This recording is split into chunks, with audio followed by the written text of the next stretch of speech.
Class 6 NCERT science chapter 7 पौधों को जानिए।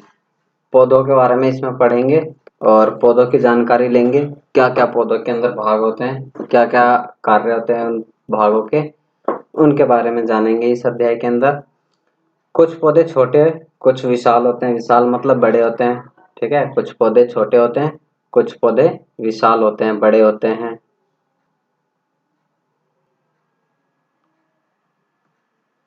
कुछ पौधे छोटे से होते हैं, कुछ पौधे बड़े होते हैं। जैसे कि ये बड़े बड़े पौधे चित्र में दिया हुआ, और ये छोटे छोटे पौधे। छोटे पौधे ही बड़े हो जाते हैं। बहुत तरीके के पौधे होते हैं, ऐसे छोटे छोटे घासें होती हैं, झाड़ियां होती है, ठीक है। कुछ पौधों की पत्तियां हरी होती हैं, पत्तियां लाली युक्त होती हैं। कुछ पत्तियां जो होती हैं वो हरी हरी होती है बिल्कुल, और कुछ पत्तियां जो होती हैं वो रेड होती हैं। कई सारे पत्तियों के कलर भी अलग अलग होते हैं, लेकिन अधिकतम पत्तियां हरी होती हैं, क्योंकि इनके अंदर होता है क्लोरोफिल। क्लोरोफिल होने के कारण पत्तियां कैसी होती है, हरे रंग की होती हैं, ठीक है। कुछ कुछ पत्तियों में होते हैं, कुछ पौधे होते हैं अलग प्रकार के, ठीक है, डिजाइन वाले पौधे जिसके अंदर कलर अलग अलग होते हैं, ठीक है। जैसे कि आइए हम पौधे के विभिन्न भागों के विषय में देखो, विषय में जानने को कह रहा है। जैसे कि फूल है, इसमें कलर भरना है आपको। इस पौधे के अंदर कलर भरना है। जैसे फूल है, फूल किस कलर के, कोई सा भी कलर भर सकते हो जो आप जानते हो फूल का कलर क्या होना चाहिए, ठीक है। फूल है। पत्तियां, ये पत्तियां, पत्तियां का कलर भरना है भाई, पत्तियों का कलर। और ये तना, तना होता है, स्ट्रिप होती है जिसके ऊपर ये पौधा पूरा सीधा खड़ा होता है भाई, ठीक है। इस तने के ऊपर ही ये पौधा खड़ा होता है, ये इसको सहारा प्रदान करता है, ठीक है। और नीचे होती है जड़, जो जमीन के अंदर दबी होती है। ये जड़ जमीन के अंदर दबी होती है, ये पौधे को मजबूती प्रदान करती है, ठीक है।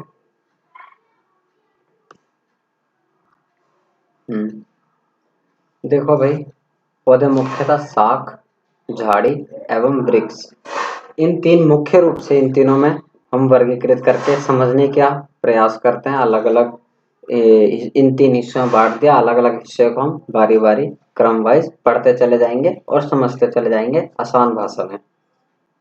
सबसे पहले भाई शाख।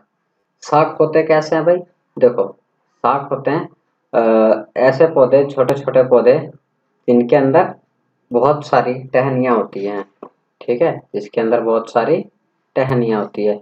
हरे एवं कोमल तने वाले पौधे, ठीक है भाई, जिनकी ऊंचाई कम होती है,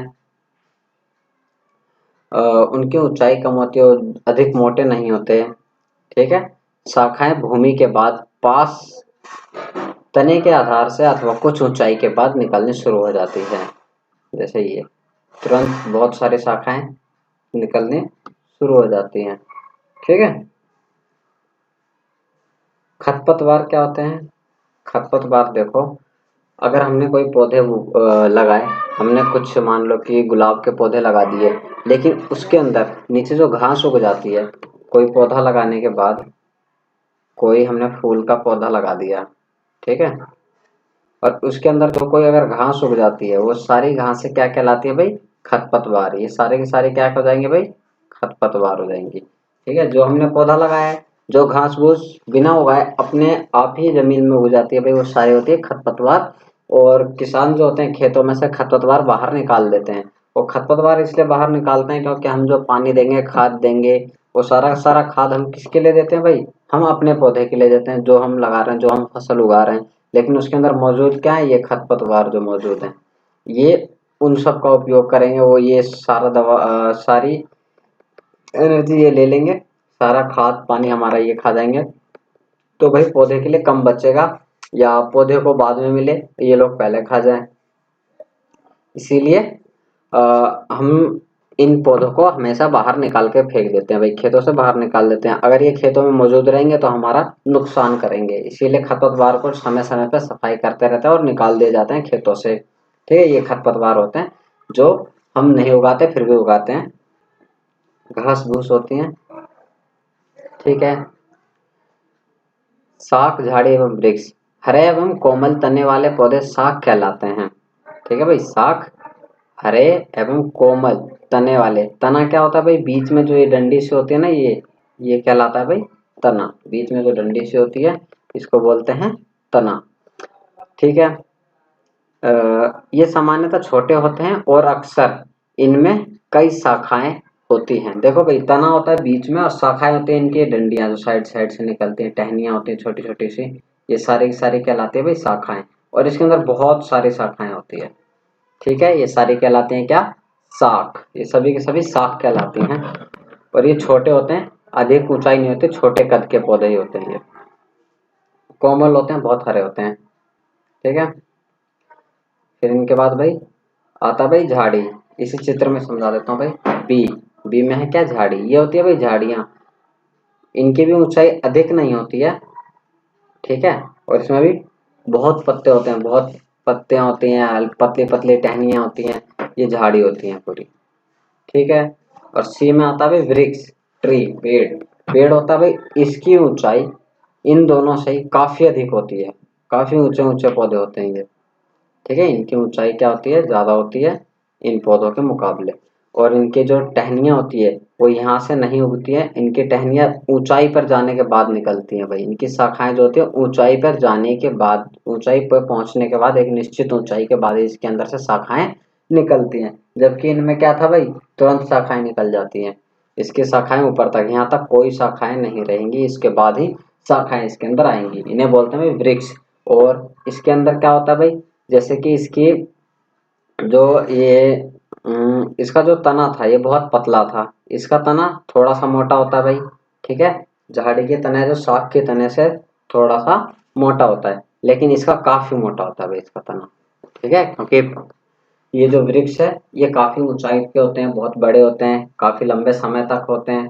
ठीक है, इनका जीवन काल अधिक होता है इन सबके मुकाबले, तो इसीलिए ये अधिक शक्तिशाली और अधिक मोटे होते हैं भाई। ठीक है, आगे चलते हैं। कुछ पौधों में शाखाएं तने के आधार के समीप से निकलती हैं। ठीक है, ये समझा दिया मैंने कि जो पौधा होता है, जो पेड़ होता है, उसके नजदीक से निकलती हैं। और कुछ में ये ऊंचाई पर जाने के बाद निकलती है। जो पेड़ होते हैं, वृक्ष होते हैं, उसमें ऊंचाई से निकलते हैं, वही समझाया गया भाई इसके अंदर। ठीक है। ठीक है, तीन प्रकार के थे भाई, शाख, झाड़ी और वृक्ष। ठीक है, ये तीन तीन हिस्सों में हमने पौधों को डिवाइड कर लिया था, बांट लिया था, पढ़ने के लिए, समझने के लिए, ताकि आसानी से हम पौधों के बारे में समझ सकें। लेकिन इनके बाद भी कुछ आ जाते हैं भाई, जैसे कि मान लो मनी प्लांट, इनकी बेल होती हैं। सेम, लौकी, अंगूर, इन सबको अगर आपने देखा होगा तो इन सब की बेल होती है, जो कि जमीन पे या फिर कोई सहारा मिलता है, कोई सहारा होता है, उसके ऊपर चढ़ाया जाता है भाई। ठीक है, उसके ऊपर ऐसे चढ़ाया जाता है, ये होती है बेल। अब देखो भाई, इनके अंदर भी दो प्रकार की होती हैं। एक होती है, देखो एक होती है विषपृत लता। ठीक है, इसके अंदर क्या होता है भाई, इसको कोई सहारा नहीं मिलता है इसको चढ़ने के लिए। इसका मतलब इसको, इनके पास कोई नेचुरल चीज नहीं होती जिससे ये पकड़ पकड़ के ऊपर चढ़ सके। कुछ बेलों में होती है जो ऐसे, मतलब बेल होती है, उसके अंदर से ऐसे स्प्रिंग टाइप की निकलती है भाई। ये अपने आसपास मौजूद सहारे को पकड़ते जाते हैं, अपने में बांधते जाते हैं और ऊपर बढ़ते चले जाते हैं। ठीक है, लेकिन इन लताओं के अंदर ऐसा कुछ नहीं होता भाई। ठीक है, विषप्री लताएं आसपास के ढांचे की सहायता से ऊपर चढ़ जाते हैं, ऐसे पौधे को आरोही कहते हैं। वही भाई, आसपास के सहायता से, जैसे ये होते हैं, ये पकड़ लेते हैं भाई, उनको पकड़ते हुए ये ऊपर चढ़ जाते हैं, जैसे करेला होता है। ठीक है, और लौकी के होते हैं, ये सारे पौधे अंगूर के, ये आसपास के लताओं को पकड़ते हुए ऊपर चढ़ जाते हैं। लेकिन कुछ में ऐसा नहीं होता है, उनको ऐसी ऐसी चीज सहारा देना पड़ता है भाई। ठीक है, आरोही लताएं कहलाती हैं भाई। ठीक है, आसपास के सहारे से। ठीक है, ये हो गया भाई तना। तने के बारे में जैसा भी बताया था भाई, पौधे का जो बीच का मुख्य भाग होता है, जो उसी को बोलते हैं भाई तना। और इसका कार्य क्या होता है, जड़ से जो पानी सोखा जाता है, जो भी खनिज लवण सोखे जाते हैं, वो सारे के सारे ऊपर पत्तियों तक, फलों तक, फूलों तक इसी को पहुंचाना होता है। और ऊपर से जो प्रकाश संश्लेषण के दौरान जब भोजन बनाता है पौधा, तो पत्तियों से भोजन एनर्जी को ये जड़ों तक पहुंचाएगा। ठीक है, बीज का मतलब ये पत्ती, जड़ और शाखाओं को जोड़ के रखता है तना। ठीक है, देखो इसका कार्य। अब इस क्रियाकलाप में, इस एक्टिविटी के अंदर ये दर्शाया गया कि एक एक पौधे की टहनी काटी गई है भाई, उसके तने को काट दिया गया ब्लेड के द्वारा, ब्लेड की सहायता से काट दिया और पानी भर लिया हमने और इसके अंदर कलर डाल दिया। उसके बाद इसको इसके अंदर डाल के छोड़ दिया। कुछ समय के पश्चात इसके अंदर क्या होता है भाई, कुछ परिवर्तन नजर आता है। इस तने के अंदर, जो हमने ये शाखा काट के डाली है, इसके अंदर कुछ परिवर्तन नजर आता है। अब उस परिवर्तन को और अच्छे से समझने के लिए क्या करेंगे, हम इसको काट के देखेंगे। ऐसे काटेंगे, इसके नीचे वाले हिस्से को ब्लेड से कट करेंगे तो ये दिखाई देगा भाई हमें। इसको कट कर देंगे ना इस हिस्से को, तो हमें ऐसा दिखाई दे जाएगा। अब इसके अंदर क्या दिखाई दे रहा है भाई, ये रेड रेड दिखाई दे रहा है, लाल रंग का। ये लाल क्या है भाई, अभी हमने जो पानी डाला था वो रेड कलर का था, तो इसके अंदर ये जड़ से पानी लेकर के ऊपर पत्तियों तक पहुंचाता है। तो ये जगह होती है भाई यहाँ से ऊपर ले जाने को। तो ये क्या कर रहा होता है भाई, ये इस पानी को ऊपर पहुंचा रहा होता है, इसीलिए ये इसके अंदर हमें फिल दिखाई दे रहा है, भरा हुआ दिखाई दे रहा है। ठीक है, तने तने में जल ऊपर चढ़ता है, तने में खुले सिरे का विवर्धित दृश्य। ठीक है, ये क्रियाकलाप आप घर पे भी कर सकते हो, आसानी से करके देखना चाहें तो कर सकते हो। ठीक है, ठीक है भाई, देखो वही क्रियाकलाप जो भी हमने करा, उसी क्रियाकलाप को हम फूल के साथ करेंगे, लेकिन फूल व्हाइट होना चाहिए, सफेद फूल होना चाहिए। सफेद फूल, उसके नीचे थोड़ी सी शाख होनी चाहिए, थोड़ा सा तना होना चाहिए, उसकी डंडी होनी चाहिए। उसको कट करो ब्लेड से और पानी, 1 गिलास पानी लो, उसके अंदर कलर डाल दो, फिर उसको उसके अंदर छोड़ दो। कुछ समय बाद देखोगे इसका कलर भी चेंज हो जाएगा फ्लावर का। ठीक है, इसके अंदर क्या करा गया, इस तने को बीच में से ऐसे 2 हिस्सों में काट दिया गया। ठीक है, बीच में से 2 हिस्सों में काट दिया गया। एक एक हिस्सा डाल दिया गया भाई ए में, एक हिस्सा डाल दिया गया बी में। इसके अंदर जो बदलाव आएंगे वो इससे बिल्कुल विपरीत होंगे। ठीक है, करके देखना, आसानी से हो सकता है भाई ये क्रियाकलाप, करके देखना और अच्छे से समझ आएगा। फिर आता है भाई पत्ते के बारे में। ठीक है, पत्तियों के बारे में, यह तने से किस प्रकार जुड़ी होती है। पत्ती का वह भाग जिसके द्वारा वह तने से जुड़ी होती है उसे कहलाते हैं पर्णवृत्त। पर्णवृत्त, देखो भाई ये पर्णवृत्त क्या होता है, जब पत्ता जुड़ा होता है टहनी से, बीच में जो छोटी सी ये होता है पर्णवृत्त, चित्र भी दिया हुआ है। ठीक है, इसको बोला जाता है। और ये होता है पटल, पटल मतलब इसका सरफेस, पत्ती का सरफेस पटल कहलाता है। ठीक है, इसी को फलक बोला जाता है। ठीक है, क्रियाकलाप 3, इसके अंदर कहा जा रहा है कि एक पत्ता लेना है।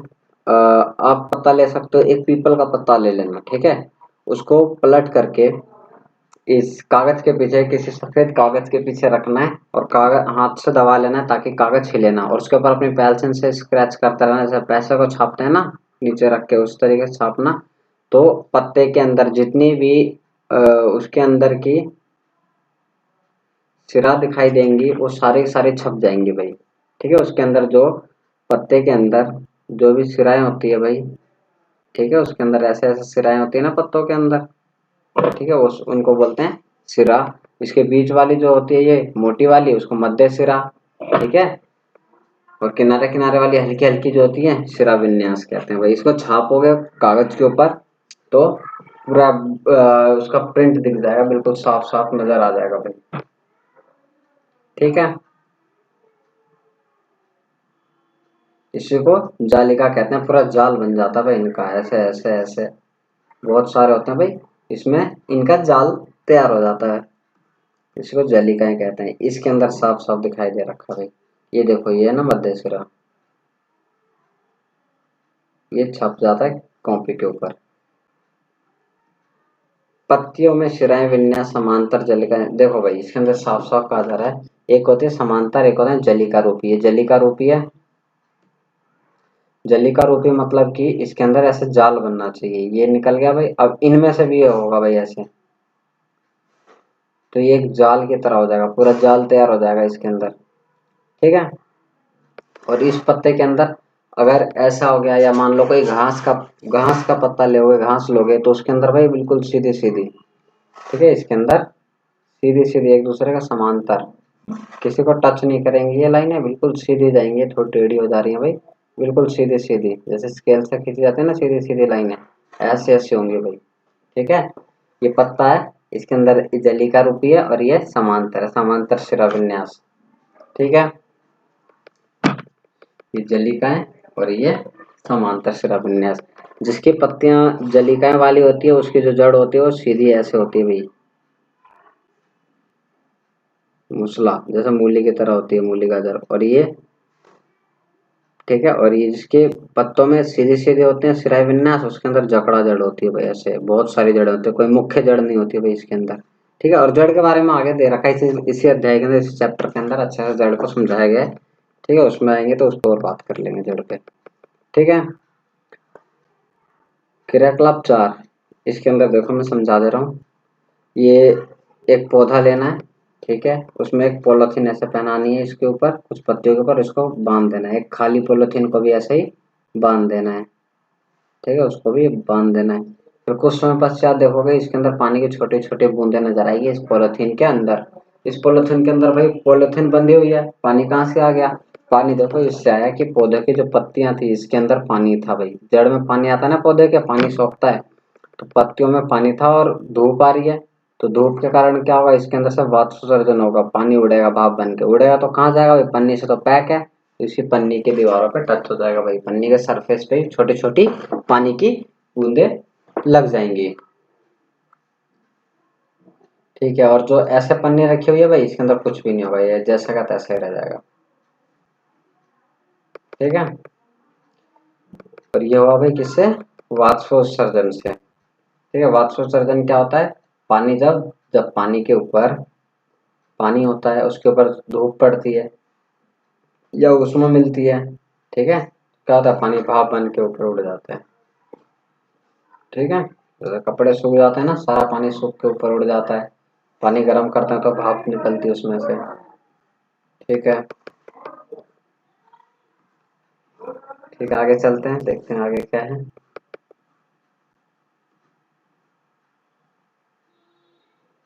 प्रकाश संश्लेषण। देखो, प्रकाश संश्लेषण बहुत महत्वपूर्ण बिंदु है, इस पर सवाल पूछे जाते हैं। प्र,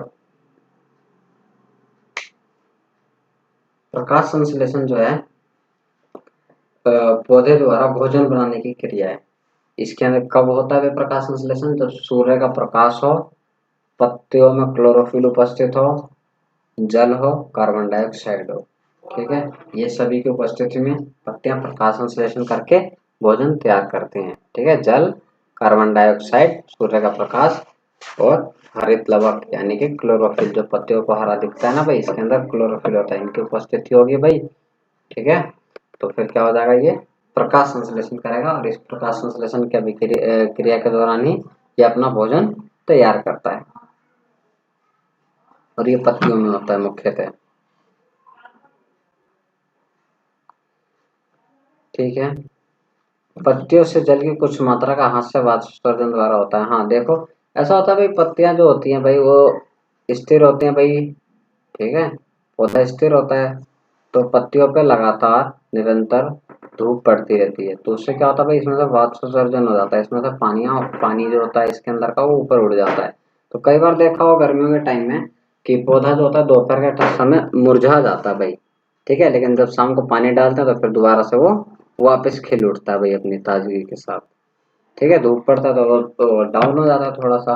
वो क्यों होता है? क्योंकि उसके ऊपर क्या पड़ता है? धूप पड़ती है, और उसका वाष्पोत्सर्जन द्वारा उसका सारा वाष्प पानी भाप बन के उड़ जाता है, इसीलिए वो ढीला सा हो जाता है भाई। ठीक है, मुरझा हो जाता है। फिर आते हैं भाई जड़ के ऊपर, रूट्स। जड़ क्या होती है भाई? जो जमीन के अंदर होती है। ठीक है। पौधे का वह भाग जो जमीन के अंदर होता है उससे कहते हैं भाई जड़। ठीक है। पत्तियां, फूल, तना, ये सारा का सारा जमीन के ऊपरी भाग है भाई। पौधा जमीन के अंदर भी होता है और ऊपर भी होता है। वो नीचे उसका जड़ होता है और ऊपर उसका तना, पत्तियां, फूल ये होता है। पहेली और बूझो, ये दोनों पानी डाल रहे हैं भाई। किसका तरीका सही है पानी डालने का? है जड़ में पानी डालना चाहिए, सिर्फ पत्तियों पे डालना चाहिए भाई? ठीक है भाई, जड़ में भी डालना चाहिए पानी। पानी जड़ तो सोखता है पानी को, पत्तियों पे से तो नीचे गिर जाएगा पानी। ठीक है, जड़ में ज्यादा ज्यादा सही है कि पत्तियों पे डालने से।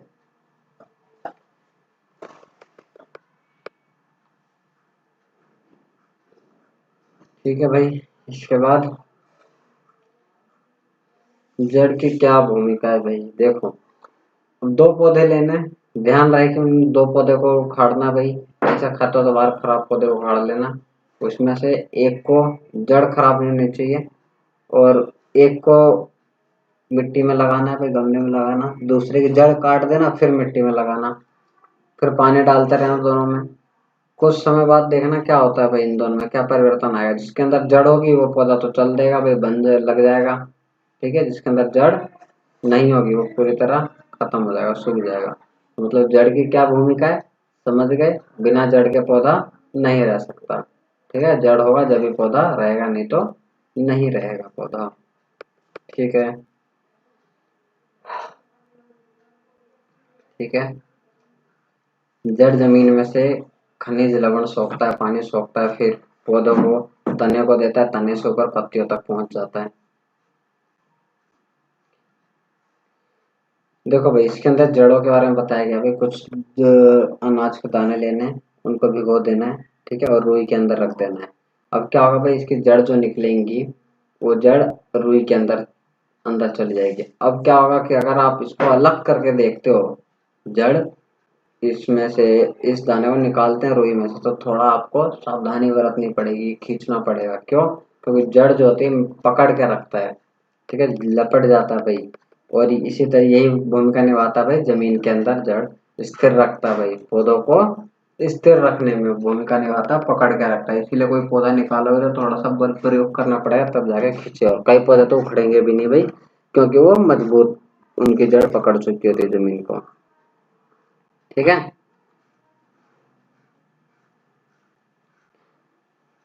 ये है भाई जड़। जड़ के प्रकार बताए जाएंगे, ये अलग प्रकार के। इसके अंदर ये मुख्य जड़ बढ़ती हुई चली जाएगी भाई जमीन के अंदर, और इसमें से छोटी छोटी जड़ें फैलनी शुरू हो जाएंगी। ठीक है, और इसके अंदर बहुत सारी जड़ें निकलेंगी, बहुत सारी जड़ें निकलेंगी, कोई मुख्य जड़ नहीं होंगी। इसी के अंदर कहा जाता है भाई मूसला जड़, और मूसला जड़ कहते हैं, या पांच सर्व जड़, दोनों एक ही है, और रेशेदार जड़ या जकड़ा जड़। ठीक है, मूसला जड़ क्या होता है? देखो चित्र दिया होगा, हाँ ये मूसला जड़ होते हैं। इसके अंदर एक मुख्य जड़ होती है भाई, ठीक है, और इसके रेशे होते हैं छोटे छोटे, बस। और इसके पत्ते के अंदर क्या होता है भाई? पत्ते अगर इसके देखोगे तो इस पत्ते के अंदर जाला बना होता है ऐसे।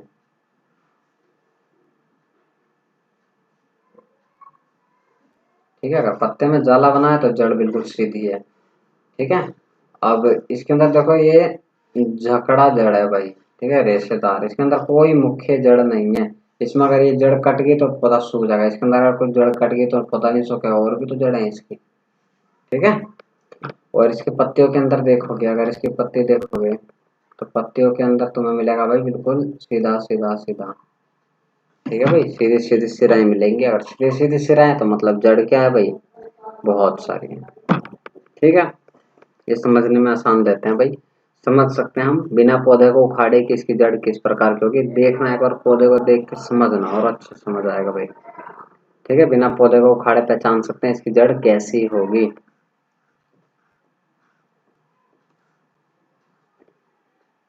देखो भाई, मूसला जड़ किस में पाई जाती है? गाजर, मूली, शकरकंद, शलगम, इन सब चीजों में पाई जाती है भाई मूसलाधार जड़। इस पौधे के अंदर ये दिखाया गया भाई, किताब के अंदर देखना चित्र साफ दिखाई देगा, इसमें चित्र इतना साफ नहीं दिखाई दे जा रहा है। इसके अंदर ये दिखाया जा रहा है भाई, ऊपर जो भोजन तैयार होता है पत्तियों में, वो कैसे नीचे की ओर आता है। ठीक है, वो कैसे ऊपर से नीचे की ओर आ रहा है, और नीचे से जो जल होता है वो ऊपर किस प्रकार से जा रहा है पत्तियों तक। ठीक है, किताब में देखना ध्यान से, दिख जाएगा। अच्छा, फिर आता है फ्लावर, फूल के बारे में बात होती है भाई, पुष्प के बारे में। पुष्प में महत्वपूर्ण है भाई फल तैयार करने के लिए, पुष्प होगा तभी तो फल तैयार होगा। ठीक है, देखो भाई पुष्प के अंदर क्या है।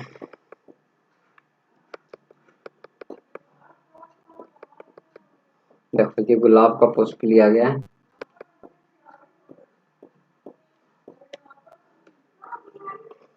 गेंदा, सूरजमुखी, भाई इन सब का पुष्प मत लेना। ठीक है, इस पुष्प को अगर खोलोगे तो बिखरते ही चले जाते हैं। ये एक गुच्छा होता है पुष्प का। ठीक है, पुष्पों का गुच्छा होता है ये।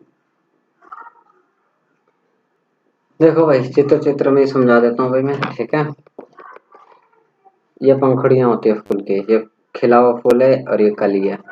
ठीक है, इसको बोलते हैं कली। ये होता है पुष्प, पूरे तरीके से फूल गया। फूल के खिलने से पहले कली होती है, फिर उसका तो फूल खिल जाता है। बाहरी दल, ये जो पत्ते हैं ना, ये हरी हरी पत्तियां, ये जो इसको बंद कर रखी है, ये होता है बाहरी दल, जो पुष्प के बाहर होता है, सबसे बाहर का हिस्सा ये होता है बाहरी दल। ठीक है, पंखुड़ियां क्या होती है, ये जो पंखुड़ियां है ना, इसके टूट के गिरती हैं जो, ये होती हैं पंखुड़ियां। ठीक है, बाहरी दल पंखुड़ियां दोनों समझ में आ गया भाई। ठीक है, ठीक है, इसमें मुख्य भूमिका आती है भाई अंदर की चीजों की भाई, जिसके बारे में सवाल पूछा जाता है। और पुष्प को देखने के लिए भाई काटना पड़ेगा इसको। ठीक है, इसको देखना चाहते हो तो इसमें से कट करना पड़ेगा। जैसे ये कट करा हुआ है, इसके अंदर देखो भाई ये पंखुड़ियां हैं, ये हमें पता है, और ये बाहरी दल है, अभी पढ़ लिया हमने। ठीक है, ये पुकेसर, पुकेसर देखो इसके अंदर ये भी पुकेसर है। ये सारे के सारे पुकेसर नजर आ रहे हैं भाई। ठीक है, जो छोटे छोटे ये है ना, रेसे है ना, ये सारे के सारे क्या है भाई, पुकेसर है ये सभी पुकेसर है। अब आता है भाई स्त्री केसर। स्त्री केसर एक होता है बीच में, होता है बिल्कुल सेंटर में, और ये इन सब के मुकाबले, पुकेसर के मुकाबले थोड़ा सा मोटा होता है, निचला हिस्सा इसका मोटा सा होता है भाई। ठीक है, निचला हिस्सा इसका मोटा होता है, निचला हिस्सा मोटा होता है, ऊपर पतला होते चला जाता है भाई। ठीक है, ये वाला ही है, ये है स्त्री केसर। ठीक है, देखो भाई पुकेसर को अब फूल में से अलग कर लिया गया है। ये पुकेसर का क्या होता है भाई, तंतु, तंतु जैसे धागा बोलते हैं ना, वो तंतु है। और ऊपर क्या है भाई, पराग कोश, ये पराग कोश है भाई।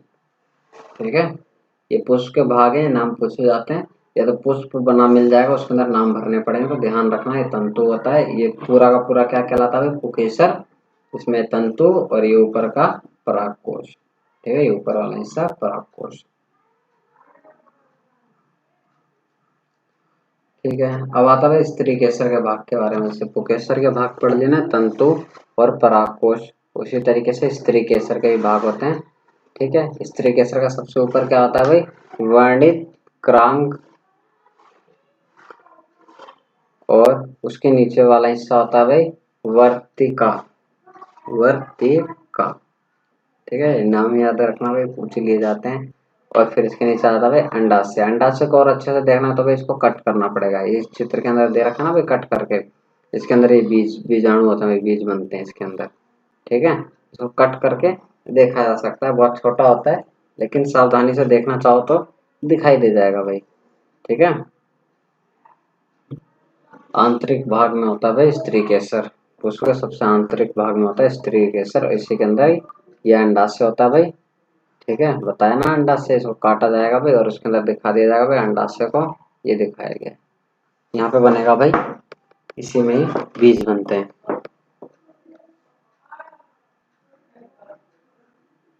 अंडाशय में छोटी छोटी संरचनाएं दिखाई देती है, इन्हें बीजांड कहते हैं।